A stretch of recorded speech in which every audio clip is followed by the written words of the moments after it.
All right, so welcome back, and we'll start off for today. So last time when we got started with the module, we were looking at the introduction.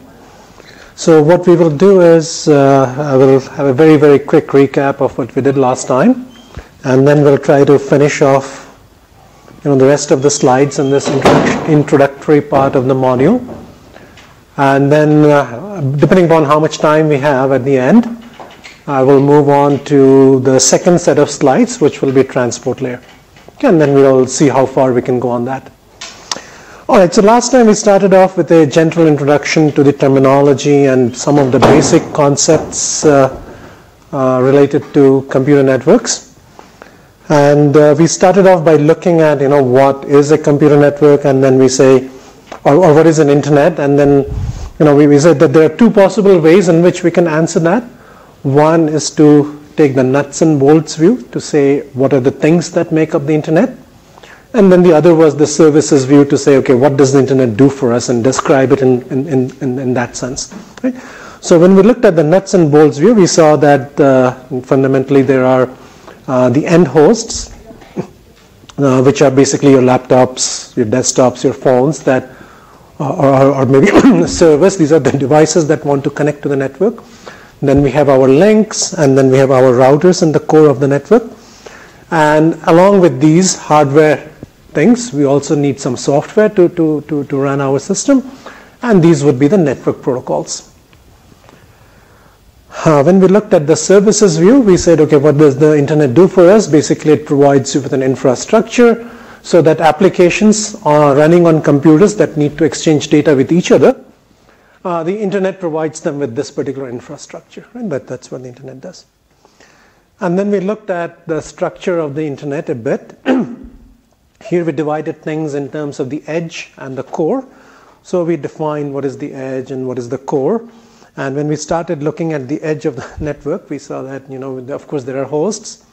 There are links that connect these hosts to some access points, routers, and so on. And after that, they move on to the core. So we looked at some examples of different types of physical media. And then we also looked at different kinds of access networks, right? Starting with a historical perspective and then moving on to more modern access networks, such as these home networks, as well as enterprise and wireless access networks. And then we spent a bit of time looking at two main technologies by which you can design a network, and they would be packet switching and circuit switching.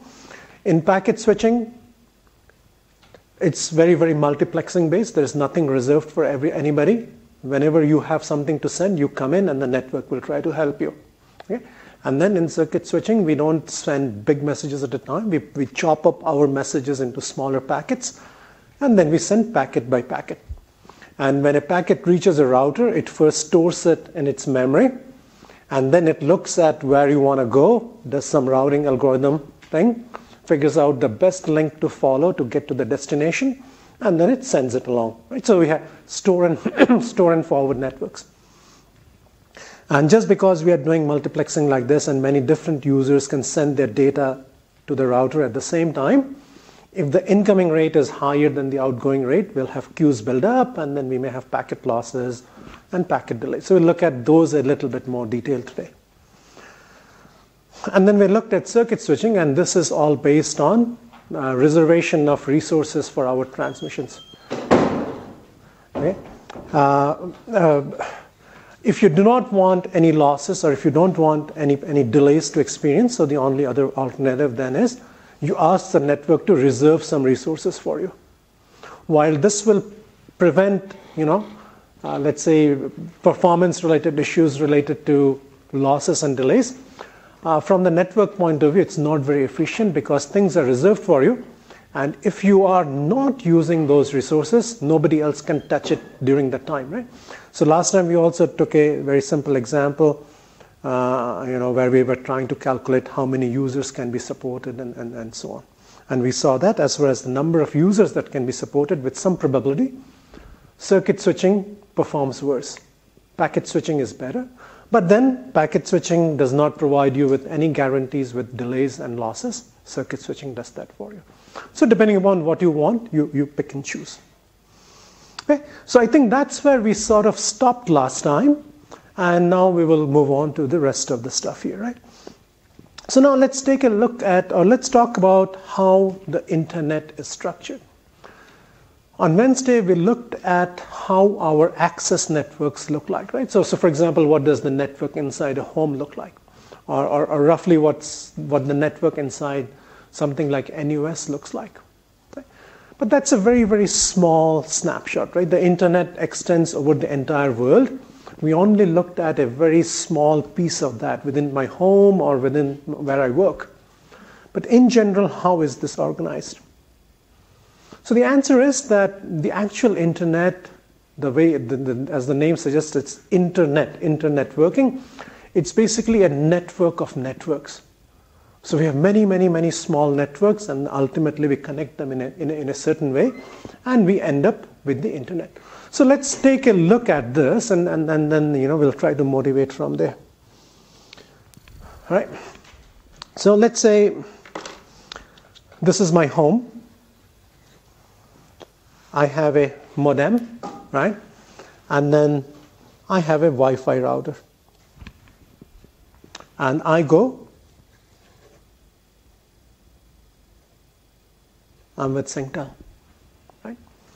And this one will connect to a router within Singtel, and maybe Singtel's network has many such routers, and these will be connected in some way. And this is my laptop, let's say. And I'm connected like this. Right? Let's say I have a friend. This is her house. She also has a modem. Then she has her own Wi-Fi router. And this is her laptop. Right? And she's connected to some other router inside the Singtel network. So now imagine I want to send a message to her, right? Maybe I want to do a WhatsApp call with her. So what happens then? My phone connects to my Wi-Fi access point. That goes to the modem in my home. And then that goes to the router to the router that my home is connected to inside Singtel. This router says, oh, the best way to reach my friend who lives here is to take this path, and then this, and then this, and then this. Right? I'm done. In this case, my friend happened to be a Singtel customer too. What if she was a StarHub customer? Then what? Right? If she's a StarHub customer, then StarHub also has a similar structure. StarHub will have its own interconnection of routers, and then this is her home. She has a modem, she has a Wi-Fi access point, and maybe this is her phone. Okay. Now in this case, I'm Singtel, she is StarHub. Ultimately, it should follow the same process. My laptop will send to my router, the access point, then router, then it'll go to Singtel. But then now what I need is, I need some way of connecting StarHub and Singtel. Right? So what we will need, maybe these two routers of StarHub and Singtel have a connection between them. In which case, when I communicate, this is the path.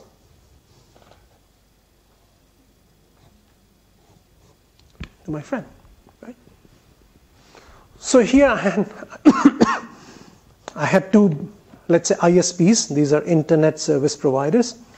These two ISPs have to have some connection together. Right? So in another way of thinking about it is, now we have an interconnection of two networks. And similarly, why do you want to leave M1 out? Let's say this is M1. And if M1 has its own network of some kind, and if I want to reach M1 customers from Singtel, then maybe Singtel and M1 need a connection of some kind. Do StarHub and M1 also need a connection? Yes, they need a connection.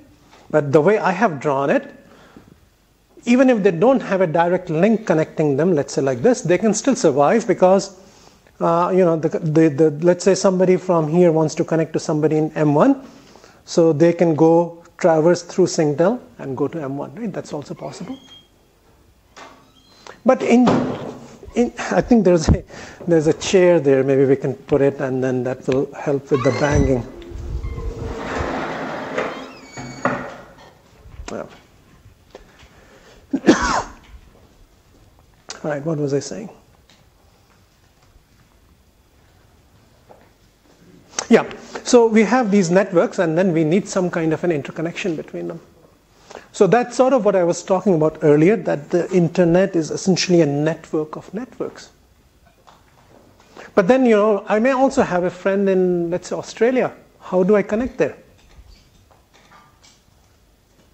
Now, we have a higher level problem, right? So these were all within Singapore, so they connected. Now you can say that, oh, maybe this is the one in Australia. Whatever Australia has, let's say this is Vodafone. I don't know if that's true or not, but let's say there's Vodafone in Australia. So maybe Singtel somehow needs to lay a cable and connect to Vodafone.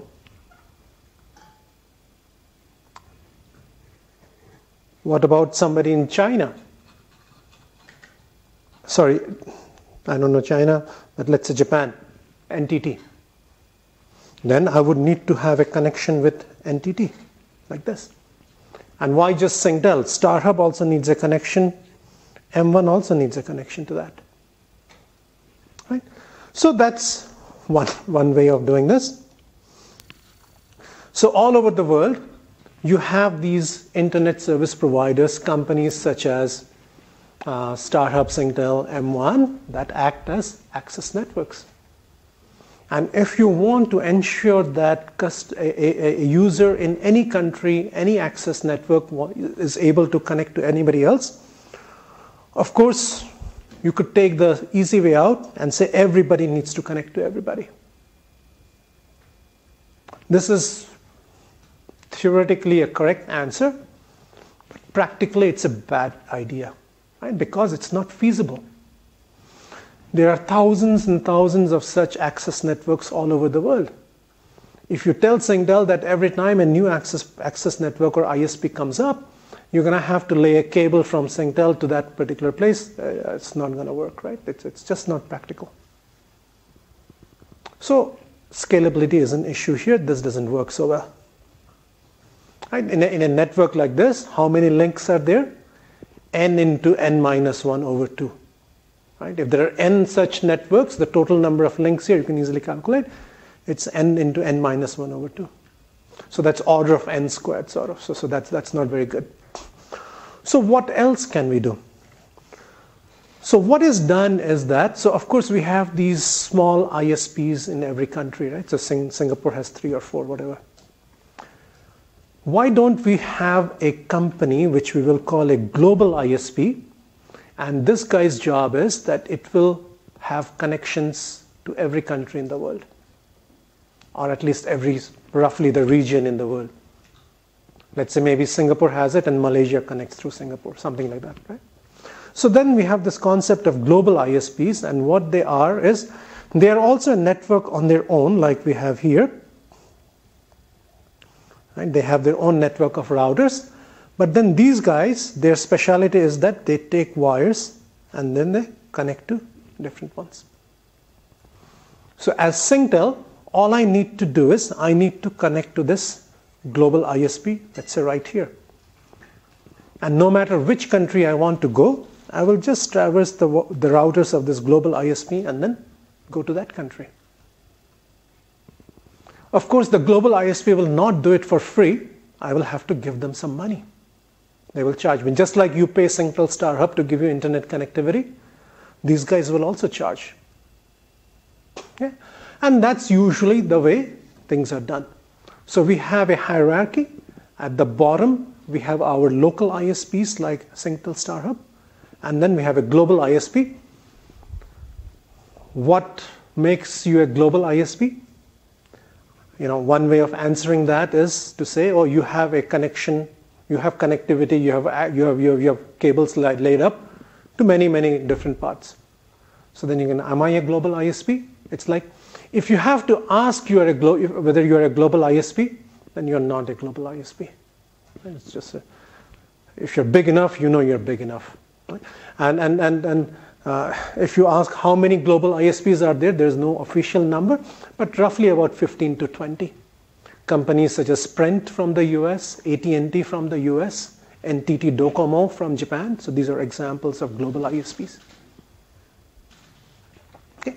And then, of course, if there is one global ISP and it's making money, there'll be many other competitors coming in, right? And they will also say, oh, I'm also a global ISP, come to me.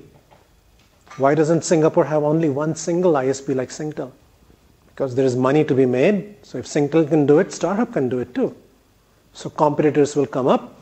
So if AT&T can say, oh, I'm going to establish a global ISP, NTT Docomo will come and say, oh, I'm also going to establish a global ISP. So then Singtel has a choice. Does it want to connect to AT&T or NTT? So let's say Singtel decided to connect to ISPC, which is AT&T. But this one, my friend in Australia has connected to, let's say, NTT Docomo. Then how will we connect together? Just like in the previous problem here, I was with Singtel, my friend was with StarHub.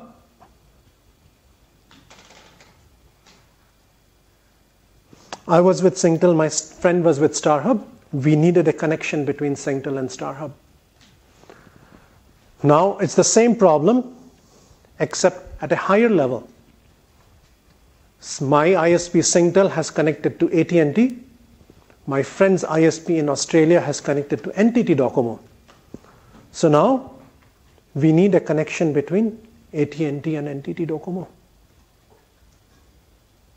Right? So that will be done. And there's a special name for these links. That's called a peering link. Okay? And the way you establish these things, it's all based on money, economy. Who gives you a better deal? Right? And of course, there are other considerations too. Let's say I'm Singtel, right? And I have subscribed or I have asked AT&T to provide me my global connectivity.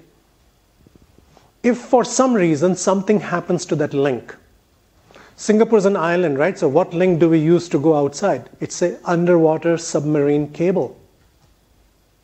And occasionally there are accidents and these cables get cut. A ship may drag its anchor down on the seashore and your cable is cut. Then no Singtel customer will have access to the internet other than outside Singapore.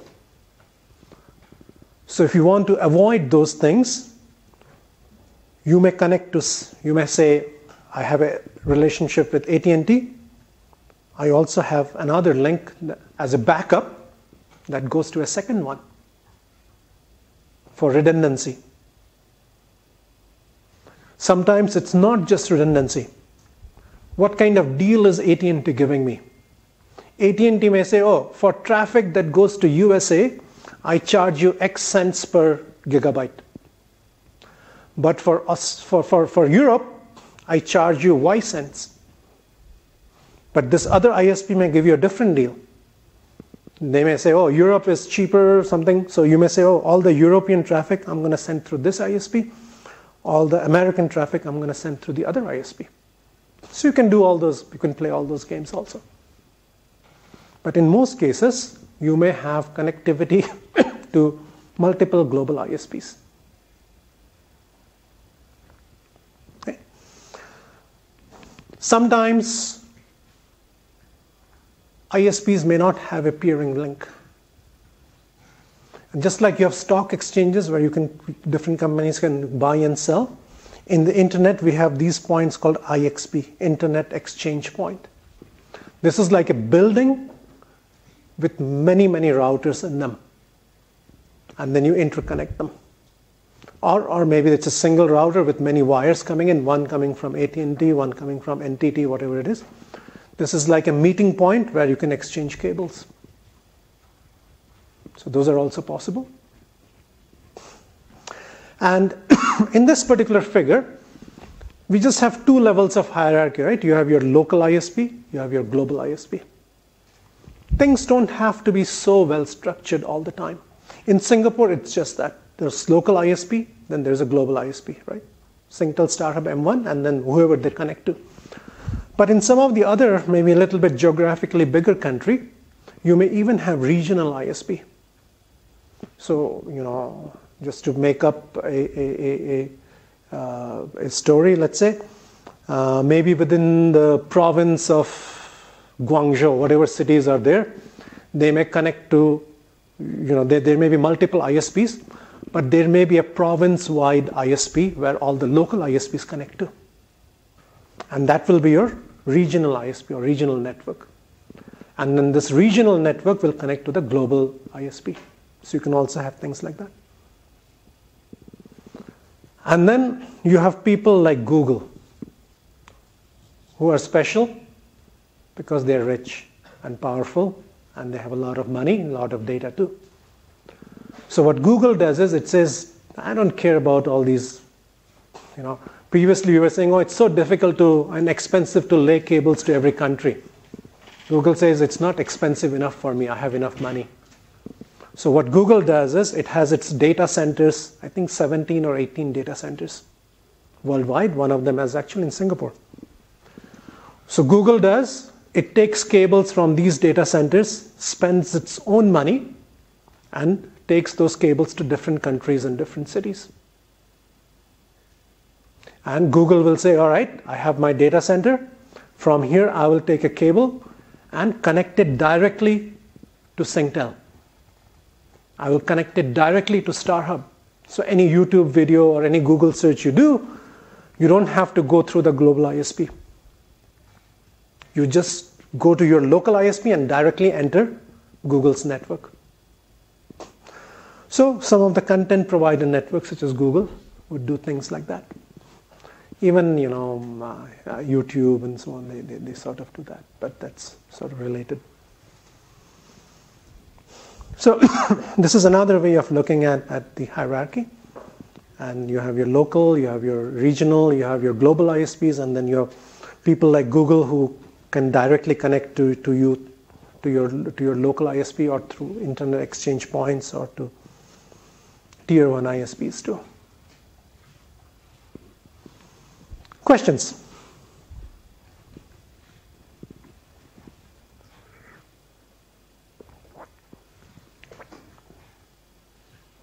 Yeah. What did you say the ISPs were?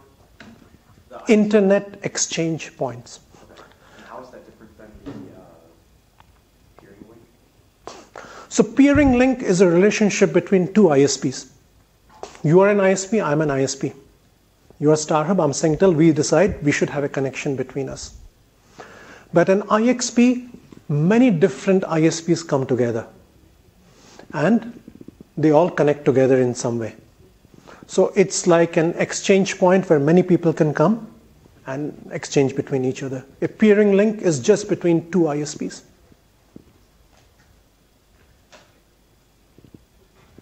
Other questions?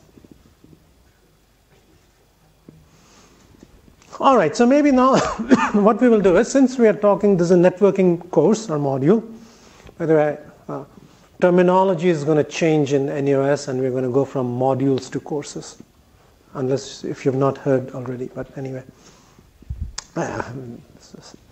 aside. So in this module, we are interested in networks. So, your engineers, at some point you'll be either designing networks, let's say, or at least maybe you have to make an informed decision as to which network you want to choose, things like that, right? So how do you say one particular design of a network is better than another design? Or one protocol performs better than another protocol? So whenever we want to compare such performance, what we need are performance metrics, right? How do I measure something? So in general, when it comes to measuring the performance or comparing networks, we use three, there can be more than that, but in general, there are three such things: delay, loss, and throughput. Right? So loss and delay we have seen previously, right? So we saw that. Many hosts may connect to router. There may be many incoming links to a router, and sources are sending their data.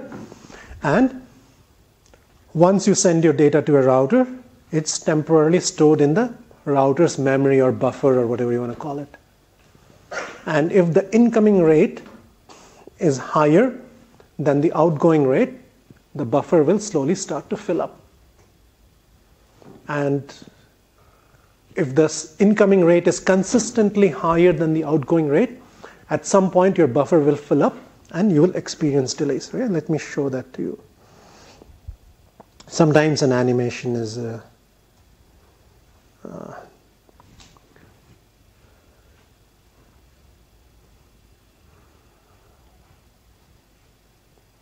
this guy. Right?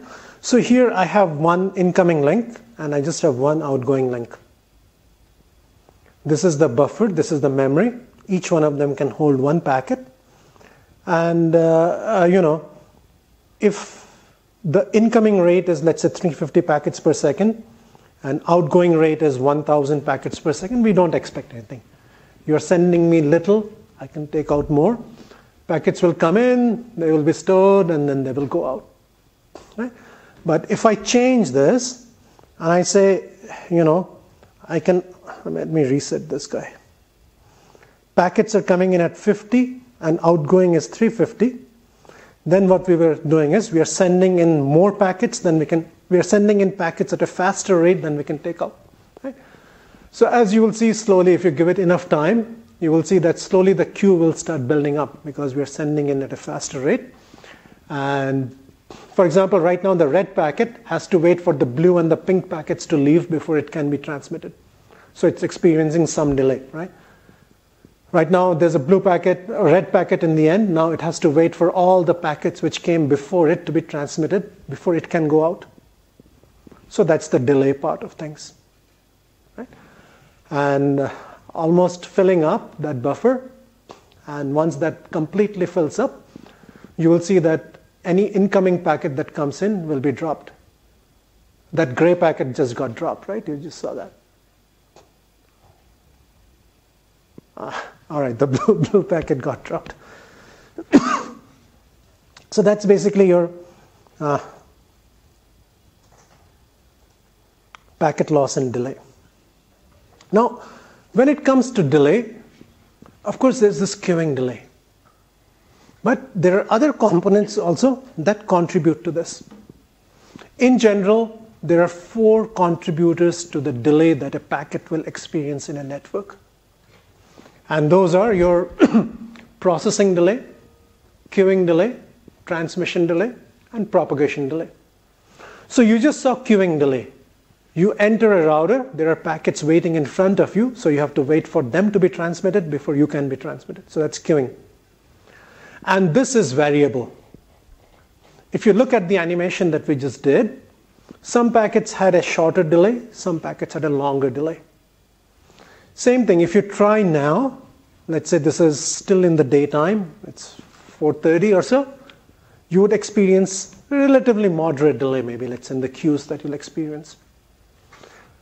If you go home and try it around 7 or 8 p.m., probably you'll experience a little bit more delay because everybody is watching Netflix or whatever. Right? But if you try it at 3 a.m., most likely you will experience lower delays. And you don't even have to wait hours. You send your packet now, it may experience some queuing delay. And you send in another packet just after 1 second, it can also experience a little bit queuing delay in the order of few milliseconds and so on. So queuing delay is variable. Can you quantify it? Difficult. But there are whole areas of studying. For example, computer science people do that. ISEM, Industrial Systems and Management or whatever, they spend a lot of time studying these queuing models. So there are some mathematical tools that can help you to figure out what would be the queuing delay, but they're fairly complex and they make lots of assumptions and so on. So what we will go off saying is queuing delay is random and unpredictable, and let's just state at that. What else? There's a processing delay. So what is the processing delay? So when we were talking about store and forward networks, we said packet comes to the router, it's first stored in the memory of the router. Then the router has to look at the destination address. It has to run the routing algorithm, then figure out which outgoing link it should be sent on. That's the processing delay. Okay? It's the delay associated with the operations of the router when it wants to make a decision on the packet.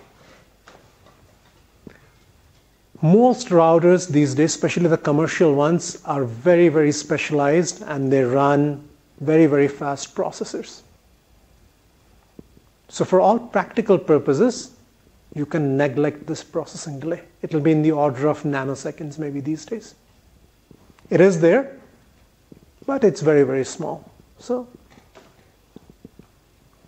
we can either neglect it, and then the other thing about processing delays is it's constant. It doesn't change.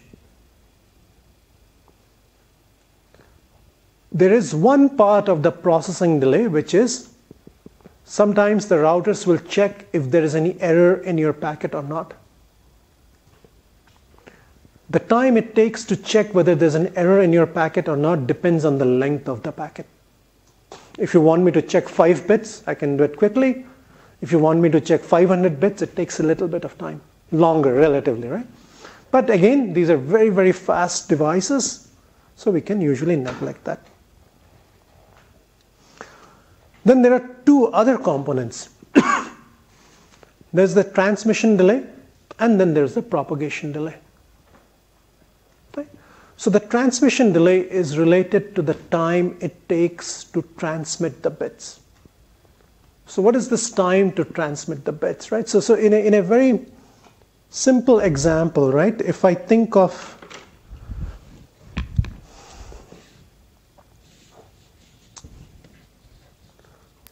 let's say this is my computer, there is this cable, and there is this router or computer on the other end, right? And let's say what I'm going to send is a packet, which is a sequence of binary bits. Let's say I just want to send 10101010, right? How do I send these 1010? Basically, pulses. On, off, right? It will look like this.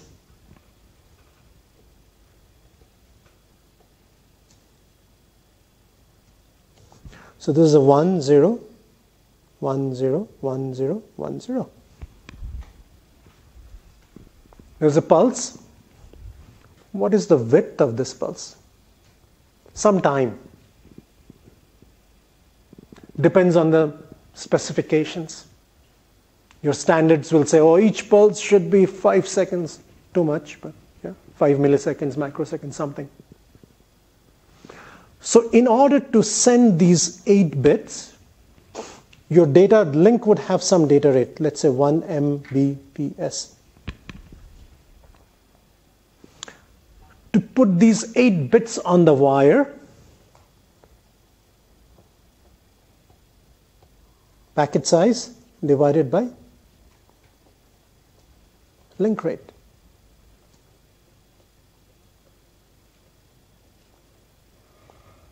This is my transmission time. Once you know what is the packet size, how many bits you need to send, and what is the link rate, you have your transmission time. Right? So if this was 1 Mbps, this is going to be 1 microseconds. Right? So it will take you 1 microseconds to put that pulse on the wire. Let me pull wires carefully, otherwise I will lose my... Let's say this is my wire, right? So after 1 microseconds, the bit is on the wire. Now, the bit has to go along the wire to reach the other side. That's the propagation delay or propagation time. What is that time? The bit is here, Now that bit has to physically traverse the length of the wire and reach the other end. What does that depend on? That depends on the length of the wire.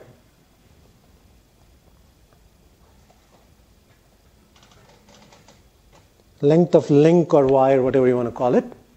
And then you say, okay, how fast does an electrical signal move on the wire? It's some fraction of the speed of light. If it's a wireless transmission, it moves at the speed of light. Right? So this depends on LENGTH.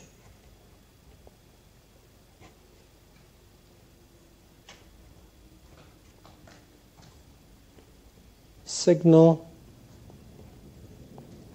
propagation speed.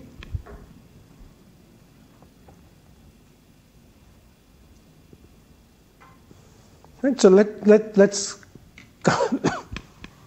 come back and let me try and show this to you visually to distinguish between what's transmission time and propagation time. So again, let me give you a physical example maybe, right? So let's say there's a convoy of 10 trucks which want to enter from Malaysia, from let's say the second checkpoint, and wants to go to Changi, right? So there's a border, there's an immigration thing or whatever. So they will check the first vehicle, let it go. Second vehicle, let it go. Third vehicle, let it go. 10 vehicles, let it go. This, you can imagine your transmission time. Now that all the vehicles have entered the Singapore border, now they still have to drive and reach Changi, 40 kilometers or whatever. That's the propagation time. Right, so let's take an example from here.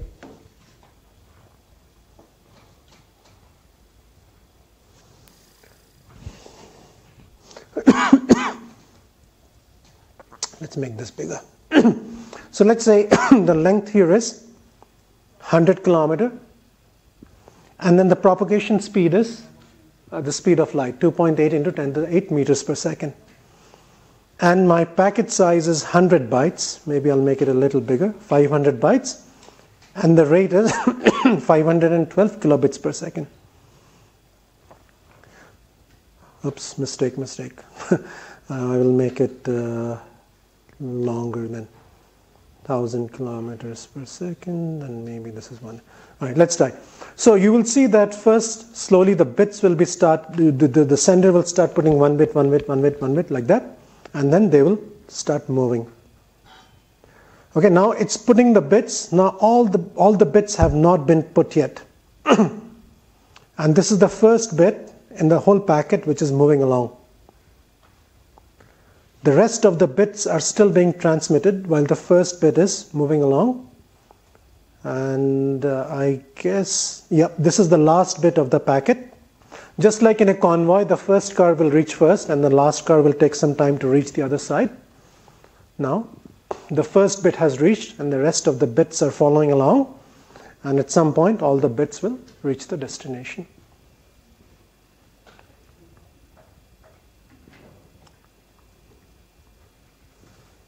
Okay. Any questions related to any of this? All right. All right then. So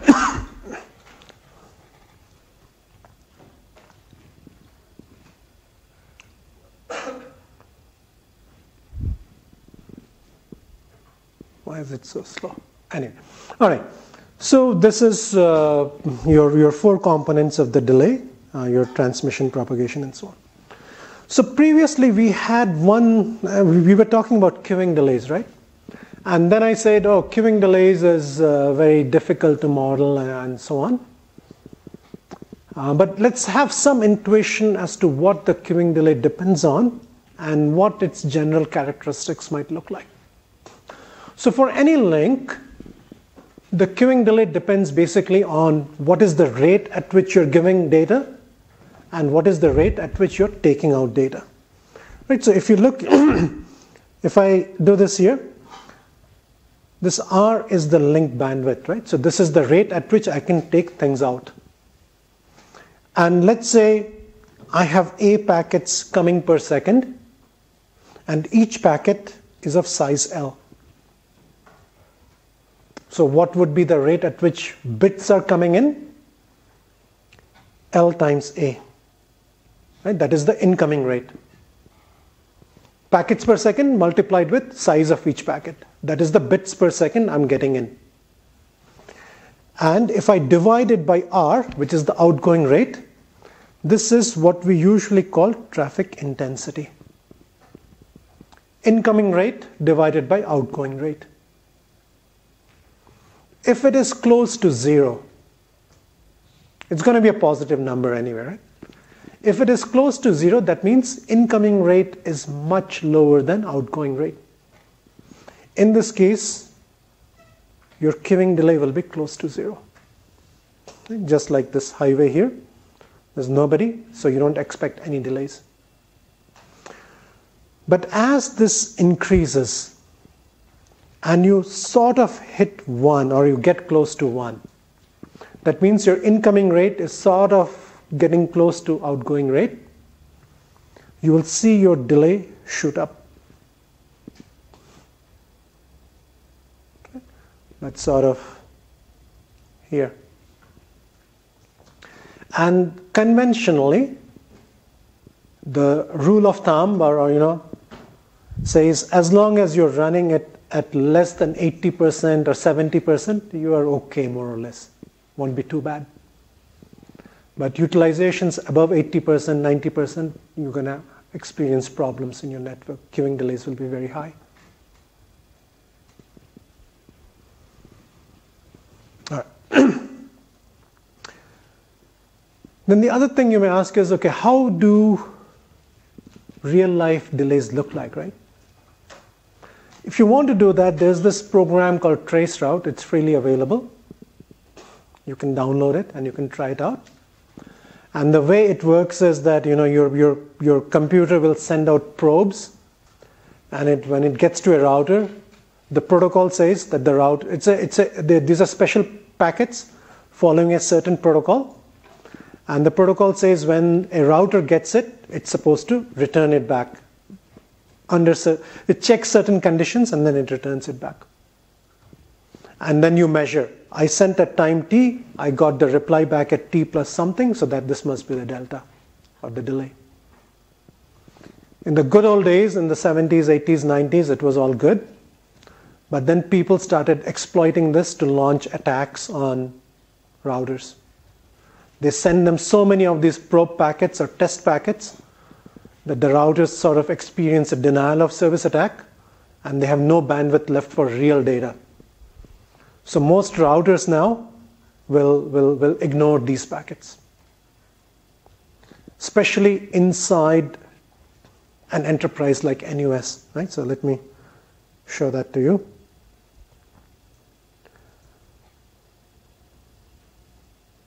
What? Come on, computer. Yep. I can do traceroute. Let's pick some computer. Let's target Cornell. Okay, so I'm trying to find the route from my laptop here to Cornell's web server using this program. And along the way, it will hit many routers, and it will tell me what is the delay to each router. But as you see, I will have a fail here. So this is the first router that I experience. And this is probably somewhere here or outside the door somewhere. Out maybe in the corridor. I don't see any Wi-Fi thing here. So to reach that, I sent 3 probes. The first one experienced a delay of 0.724 milliseconds. The next one was 400 microseconds, 0.4 milliseconds. The third one was this. Same router, 3 packets. Why different delays? It's because some of you are also probably using that router for doing things. So when I send, my packet gets queued up, and when its turn comes, the router replies back to me. And each one of them, when it goes back, it may see a random number of packets in front of it. So the delay will be different. But then, if you look at 2, 3, 4, 5, 6, this 2, 3, 4, 5, these are all inside NUS. Because from here, it may go to wherever LT, maybe it goes to the library or whatever. And then ultimately it goes to our IT center. And then it probably goes into Singtel's network somewhere. So the routers inside NUS, the main routers inside NUS, they're configured to ignore my requests. And then, again, these routers are configured to ignore my request. But anyway, this is not what I go. But if you really want to take a look at these things, let's go here.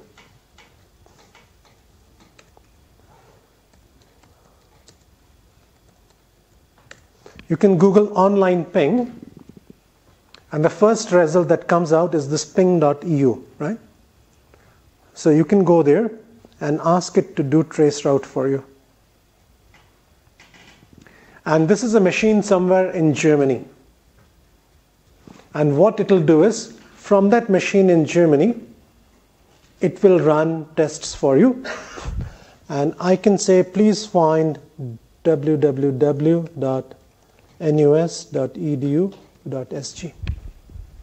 I'm trying to find the route from wherever that machine is in Germany to our web server here. And since, again, people misuse these things, it's asking me to do this. ZPBL. And let's see what comes up.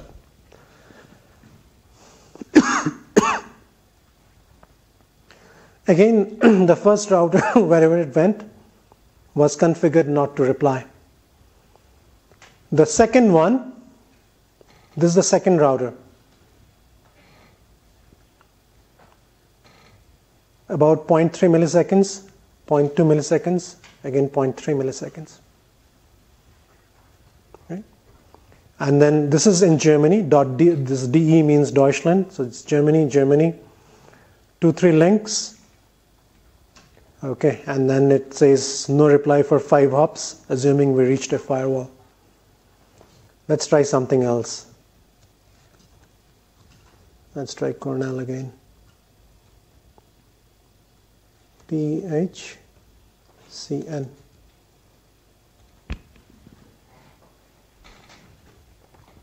All right, so this is a little better. So the first few were in Germany, and then we reached US. And you see, from, even though it says US, this is probably one end of a link which is still in continental Europe. And to cross the Atlantic, it takes about 85 milliseconds. Right? Within Europe, it was about 5 milliseconds, and once we cross and go into to the US, the delay went up to about 90 milliseconds. Later on, when we talk about multimedia and so on, you'll see that these will be important. There's another thing I just want to highlight to you. I started somewhere. This is the first router I encountered. Didn't reply to me. This is the second router I encountered. It answered back once. The other times it didn't, maybe because it was too busy or whatever. That's not the point I want to make. But if you look at the third router I encountered, first time, this is the IP address. This was the third router. Next it changed. Then it changed again. So this brings me to one particular thing I want to talk about here. In the internet,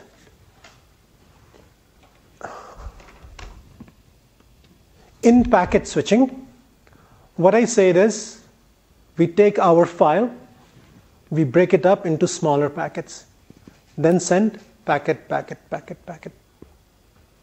The way the internet treats each packet is independently. It doesn't care what it did to the first packet. When the second packet comes, it independently decides what do I do with this. So when I had to reach my friend in StarHub, this was the path. I send here first, goes here, goes to Singtel, then this, then this, then this. Right? So this was like, let's say, 1, 2, 3, 4, 5, 6, and so on. So when the first packet reaches the buffer here, the routing protocol decides what do I do. Here it's easy, you have only one choice. So you're going to have to send it here. This router will decide what do I do. Only one choice, send it here. But this particular router has many choices. Should I send it here or should I send it here? Here I decided to send it like this. But when the next packet comes in, there is no guarantee that it will again follow this direction. The router here will run its routing algorithm and decide what is the best to do. And best always doesn't mean the shortest path. If this link is very, very congested, it may decide, oh, go this way. In this case, for another packet, this may be the fourth hop. And that is exactly what you are seeing here. For the first packet, come on. Yeah. For the first probe, this was the third router. .149 in the end. But for the next packet, this particular router decided to send it to .153. So all your packets don't necessarily follow the same route through the internet. Most of the time they will, but no guarantee. That's one of the things about packet switching. Each packet is treated independently, and what happened to previous packets has no meaning. You cannot say, oh, my first packet did this. That means rest of the packets will also experience the same thing. Questions? Yeah. From what's the routers? So for the serial number 4 and 5, why is the destination configured as US, even though it's not yet? Yeah. So what is happening there is, my guess is this, right? So I'll try my best to draw a map, right? But maybe I should not draw a map. I should just draw a box and call it Europe, right? And I have a box, and let's say this is North America, right? So initially it was in Germany, right? DE. And then there is a link that connects these two. There is a router here, there's a router here. And as we will see later on, is that there is an IP address associated with this interface where your wire goes in. There's an IP address here. Similarly, there is an IP address here. Who owns this link? Here my guess is it's a US company. Okay? So most likely it's a USA based company. So since it's a USA based company, how do you get these IP addresses? There's an organization, you have to go and buy from them. So Singtel has gone and bought those IP addresses. And then they're giving it to you as a customer. Okay? So this US company also went to that standardization organization and said, I want to buy IP addresses, give it to me. So it got its block of IP addresses. That IP address it used here, it also used here. Okay? And the way this And the way this software is trying to guess what is the country is by looking at the mapping of the IP address to the company who owns them. So it looks at this IP address and says, oh, this belongs to the US company. So that's why it says USA. Okay? So it doesn't physically mean that the links, both ends are in US. It's just that the link belongs to the US company. So the IP addresses assigned on both sides belong to that US company. And then this ping.eu software, the way it maps a router to the country is by looking at the IP address. Yeah. Other questions? All right.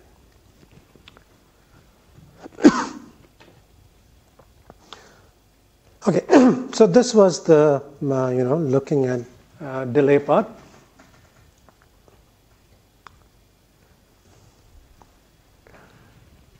Somehow this takes a bit of time.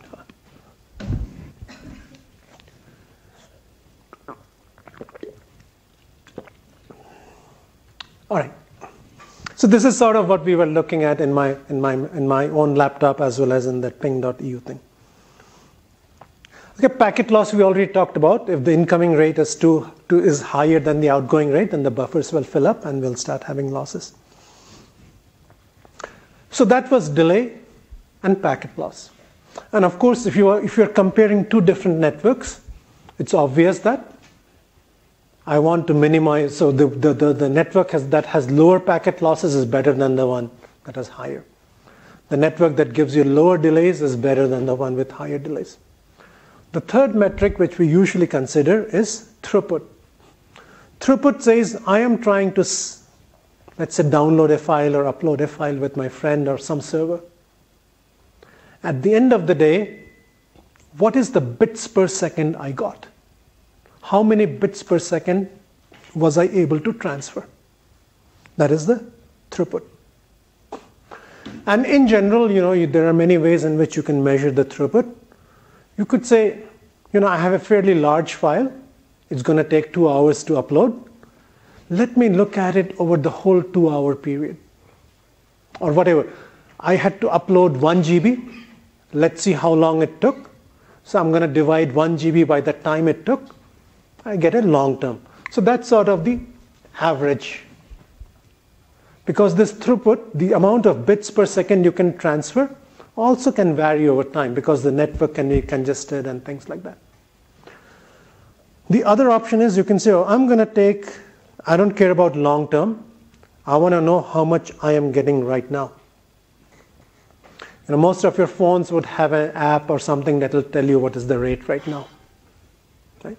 So that's an instantaneous. So there are many, many different ways of measuring this.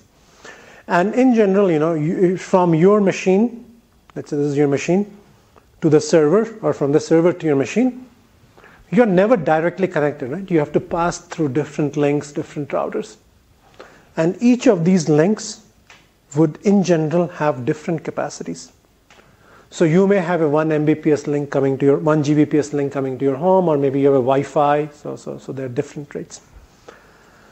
And ultimately what you will see is determined by the link with the lowest amount of data rate, the lowest rate. That's something intuitive, right? If I follow, let's say, a sequence of roads, one has a speed limit of 30 kilometers per second, the other has 40 kilometers per second. The 30 kilometers per second would determine sort of, how fast things can go. So that's the same thing. If the link to the server is lower than the link to the client in this case. So in this case, whichever is the smaller one will determine the overall or the effective rate that you will see. It's fairly intuitive. And there's a special name for the link with the least amount of bandwidth in your whole sequence. That is usually called the bottleneck link. That's where things get slowed down. And the other thing is, in most networks, so you may be the only resident in your home or in your dorm room or whatever, but once you leave that and you enter the actual core of the internet, or even when you go to Singtel, you don't get exclusive use of a link. You're sharing a link with hundreds or thousands of other people. Even if you're home, even if I'm home, let's say, I have to share my Wi-Fi connection with my wife and 2 kids, right? So I don't get the entire 54 Mbps that Wi-Fi supports. If all 4 of us are using it, maybe I get 1/4 of it. Okay? So in this example, let's say everybody, there are many servers and many clients. Let's say each client has a link that has a rate of RC, and each server has a link that has a rate of RS. But in the internet, let's say they're all sharing this one single link with a rate of R. And then there are 10 of these. So what is the rate that I will get? It depends on, I'm crossing 3 links. RS, then this one, then this one. But since this link is being shared by 10, effectively what I will see is R over 10. That's my share of that link. So what is the effective end-to-end throughput I will get? Depends on what is the smallest value. Is this the bottleneck? Is this the bottleneck?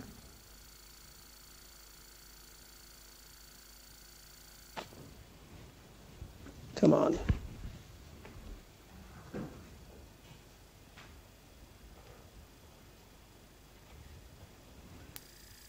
Sorry.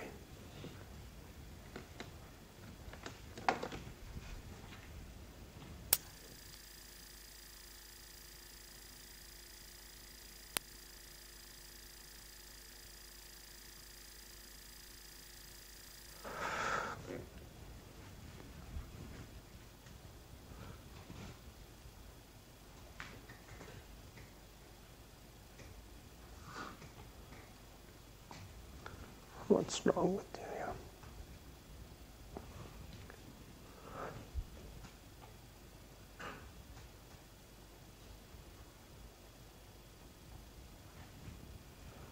here? Yeah. Depends on which is the bottleneck, which is the smallest. Either it's this.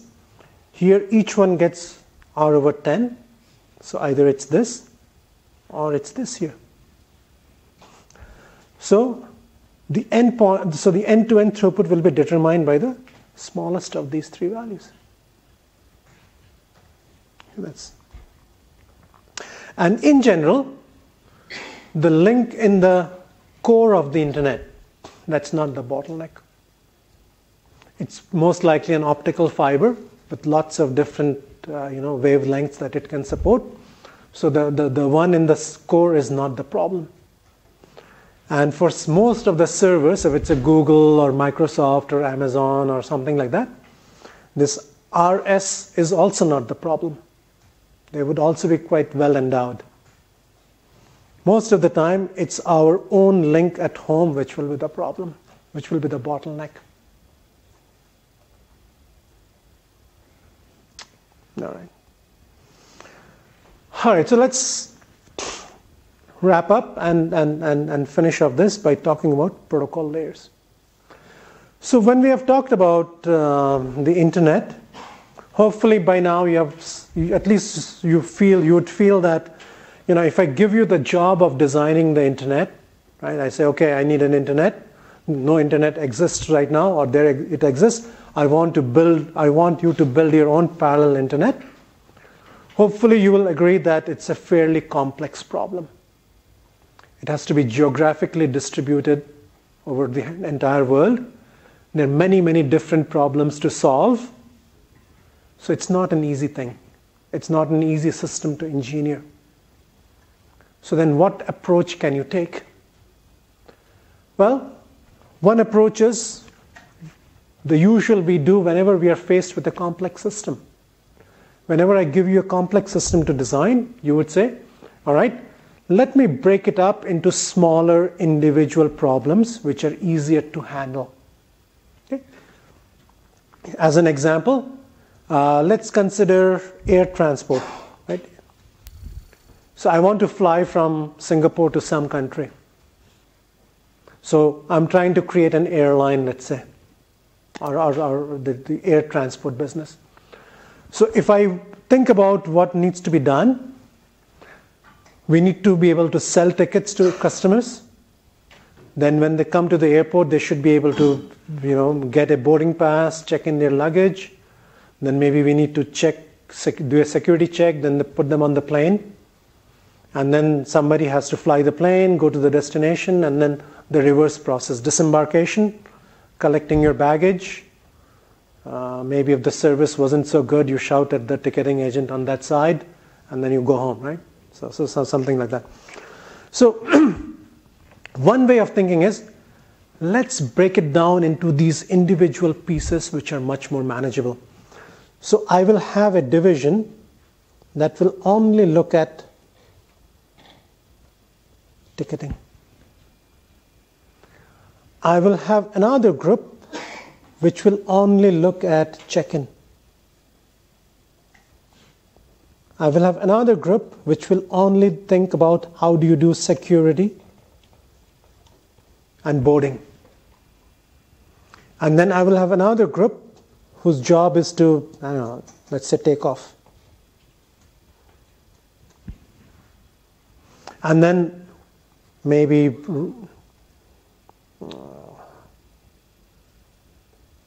routing of the aircraft. Right? And on the other side also, we have to do the same thing, but maybe in reverse way. So a customer can go buy the tickets, go to the check-in, go to the security, take off, routing, and then we come here and then we go the other way. What would be the advantage of such an arrangement? The first time I ever got on a plane, I had to actually go to the airline office, buy a ticket from them, many, many years ago. And they used, back in the day, the tickets used to be in the form of a booklet. A booklet like this big, the size of a boarding pass these days. It had many pages, 4 or 5 pages, and different people would tear off different pieces as you fly. Now we don't have those things anymore. Now everything is online. So let's say I do an improvement at the ticketing process.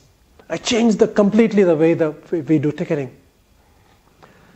I can change just that, but I don't have to touch any of these.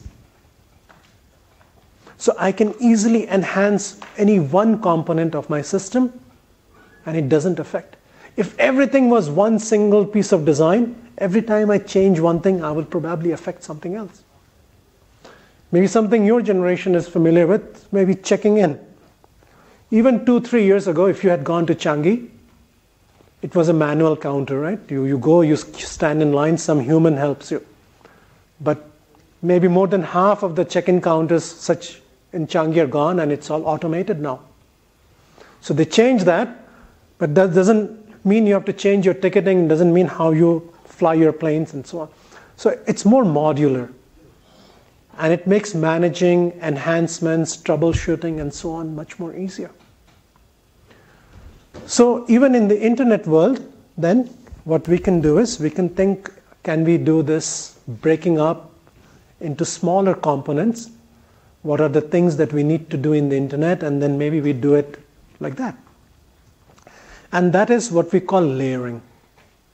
So in the previous one, I'm not going to switch, it will take a lot of time, but we had 4 or 5 layers. We had ticketing, we had check-in, we had security, takeoff, and routing. So can we break this up into these smaller layers and then handle our problem accordingly? And that is what is done in the internet too. So anything we need to do to get the internet to work is actually now broken down into 5 such layers. The application, transport, network, and link and physical. Okay? What are these layers and what do they do? At the very top, we have the application layer. What are applications? These are the programs that developers will write, and these are the programs as users we use to exchange data.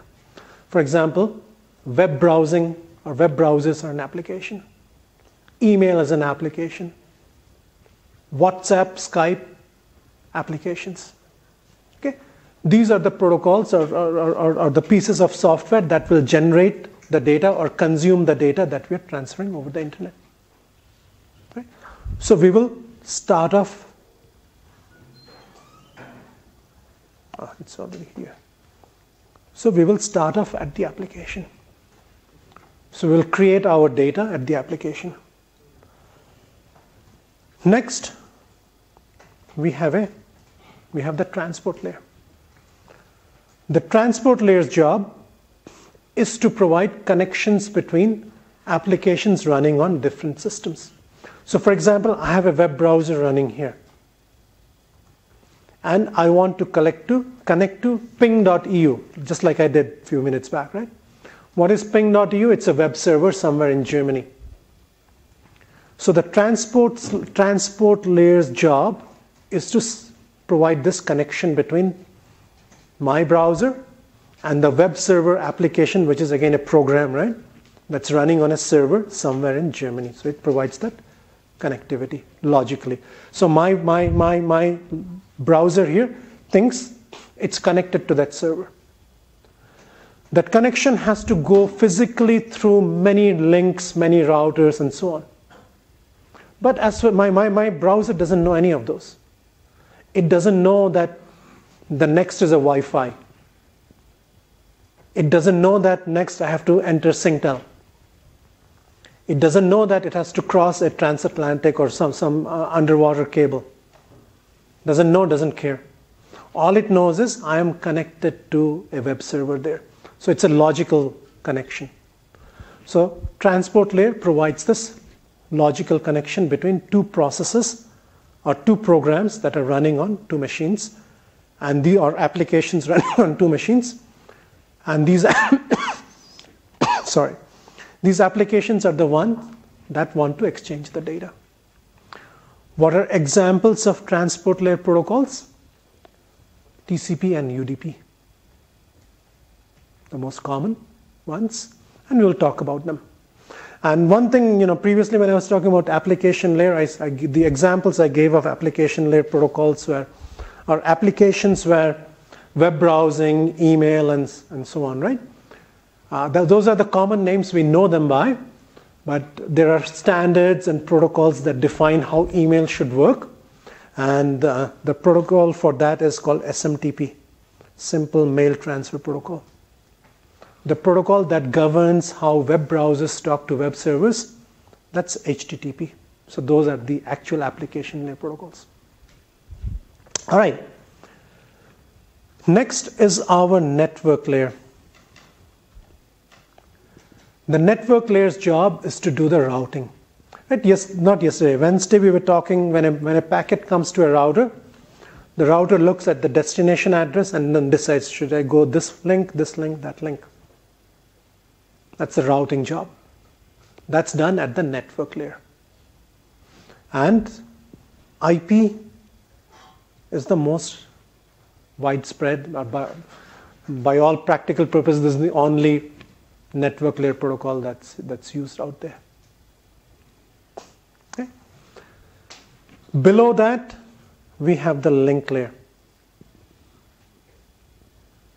The link layer's job is to make sure that, so when we were doing all these diagrams, so for example, my computer is connected to a Wi-Fi access point somewhere.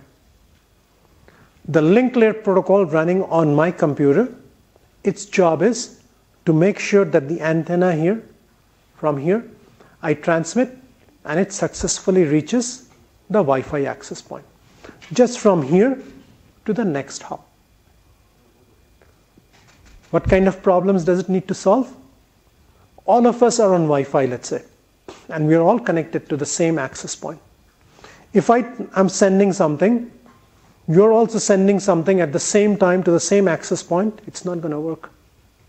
the access point doesn't know who is sending what. Right? If all of us start speaking at the same time, we don't know who is saying what. So the link layer's job is to make sure. So here what we are doing is we are sharing the same link. We are sharing the same Wi-Fi access point. What are the rules for sharing this? If two of us indeed end up sending at the same time, we have a problem. But then how do I resolve from there? So these are all part of the link layer's job. And common examples, we said Wi-Fi. And the official name for that protocol is something called IEEE 802.11. I don't have Ethernet here, but of course we could have Ethernet connection. That's also a link layer protocol. Right? And in the old days, we used to have something called PPP, point-to-point protocol, and so on. And then at the very end, we have something called the physical layer.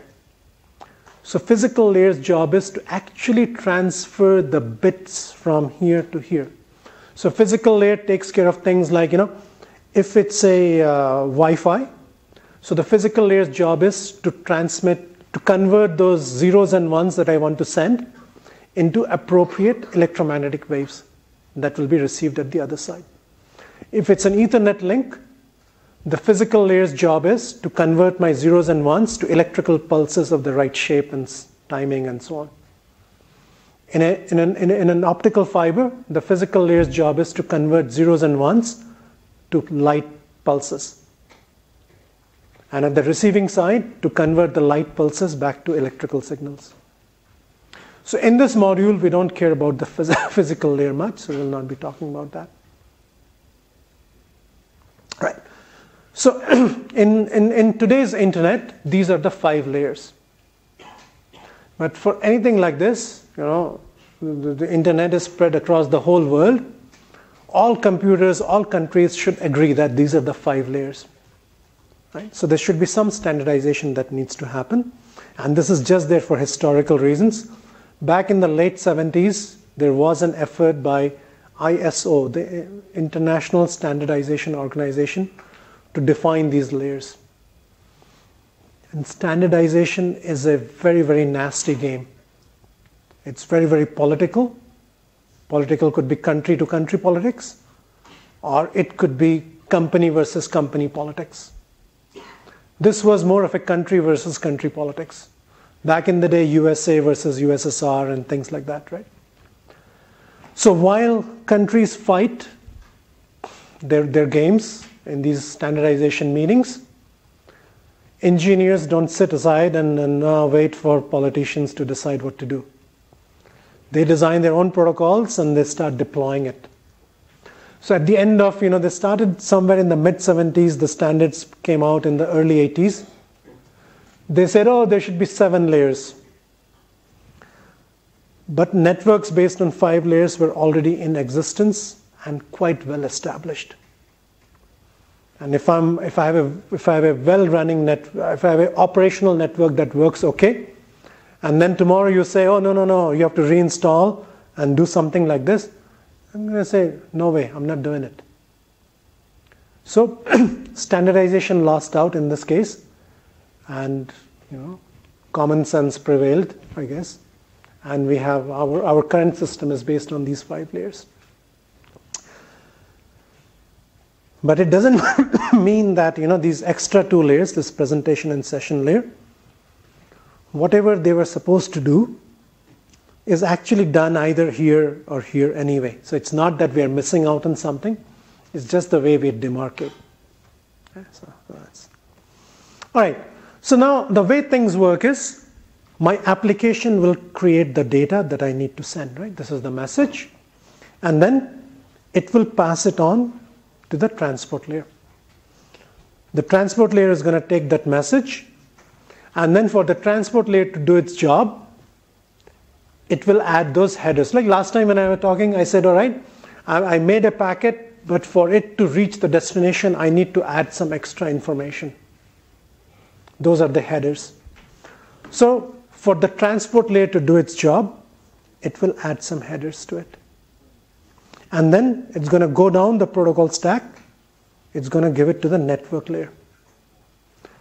The network layer will take whatever it got from the upper layer, and for it to do its job, it's going to add its own headers. Then it's going to give it to the link layer. Link layer does the same, it adds its own headers. And then it gives it to the physical layer for transmission. Okay? So now if you imagine this as my Wi-Fi access point, let's say, the antenna on the Wi-Fi access point is going to receive this, the physical layer, convert it to electrical, pass it up to the link layer. The link layer will get the packet and say, okay, what do I do with this? So it knows, oh, it needs to go here. So on the other side of my Wi-Fi access point, there's an Ethernet cable, right? So it's going to give it to the physical layer corresponding to the Ethernet cable. And then it will send it out and so on. And then maybe it reaches the IT center. And then the router there, it will go up. And then on the outgoing link, it will go down the protocol stack. And ultimately, it will reach the destination. At the destination, the physical layer will get everything, give it to the link layer. Link layer will say, oh fine, job is done, no need for this header anymore. It will take out that header, give it to the network layer. Network layer says, oh, job done, no need for network layer header. Give it to transport layer. Everything okay? Transport layer will take out its own headers and give the original message to the application. Okay? So as we go down, we add headers. As we go up, we strip them off, and so on. Now you may say, oh, Prof, why does this switch have only 2 layers while the routers have 3 layers? So before I get into that, let me say this. So these are your end hosts. End hosts will deploy all 5 layers. But devices in the core of the internet, the routers, they are not creating any data. Their job is just to forward data here and there. They don't create their own data. So these guys do not have an application layer. Processes running here are not trying to connect to processes in other machines. So they do not have a transport layer either. So routers only employ or deploy 3 layers. Only the end hosts implement all 5 layers. And most of the time these days we have routers, but in the old days, and even still they exist, there is something called a switch, which we'll talk about later when we come to link layer. They operate based on headers at the link layer. So they only implement the bottom 2 layers. They don't even implement the network layer. But this is just an aside. Let's not worry about it now. The message I want to give you here is only the end hosts employ all 5 layers. The routers in the internet only do 3 layers. They don't have the top 2 layers because they are not generating any, they don't run any applications. So they don't need the application layer and the transport layer. Questions?